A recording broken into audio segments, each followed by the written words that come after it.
Hello everyone, আমি মৌমিতা। আমার একটা ছোট্ট মিনি ব্লগে সবাইকে ওয়েলকাম। যদি আমার ব্লগটা ভালো লাগে তো প্লিজ সবাই পুরোটা দেখো আর লাইক কমেন্টস শেয়ার একদম করবে, ওকে।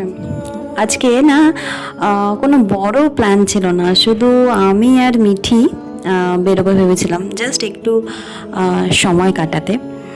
মানে আজকে ছিল আমাদের মানে মা আর মেয়ের পুচকা একটা ডেট। ঠিক আছে, তো যেরকম হয় চেয়েছিলাম যে দুজনে মিলে একটু সময় কাটাবো, টক ঝাল মিষ্টি একটা মুহূর্তে ভরা সন্ধ্যা। জীবনের সবচেয়ে সুন্দর বন্ধুত্বটা হয়তো মা আর মেয়ের মধ্যেই লুকিয়ে থাকে। তোমরা কি বলো? আমার তো তাই মনে হয়। এই ছোট ছোট যে মুহূর্তগুলো আছে না, একদিন অনেক সুন্দর একটা স্মৃতি হয়ে যাবে, যেটা আমরা ভবিষ্যতে গিয়ে হয়তো কখনো কখনো ভাববো, আচ্ছা আমরা এরকম ফুচকা ডেটে যেতাম।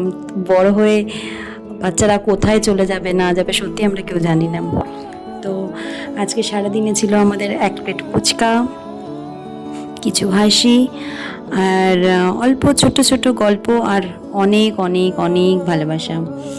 তোমরা ভিডিওটা দেখে নিশ্চয়ই বুঝতে পারছো যে ফুচকা খেতে আমার মেয়ে খুব ভালোবাসে, আমিও খুব ভালোবাসি।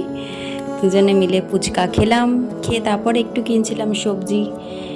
যা হয়, আমরা বাজার না চাইলেও মনে হয় বাজারের সামনে একটু দাঁড়িয়ে পড়ি, টুকটাক বাজার টাজার কিনলাম, কিনে তারপরে দুজন মিলে বাড়ি চলে এলাম। টাটা।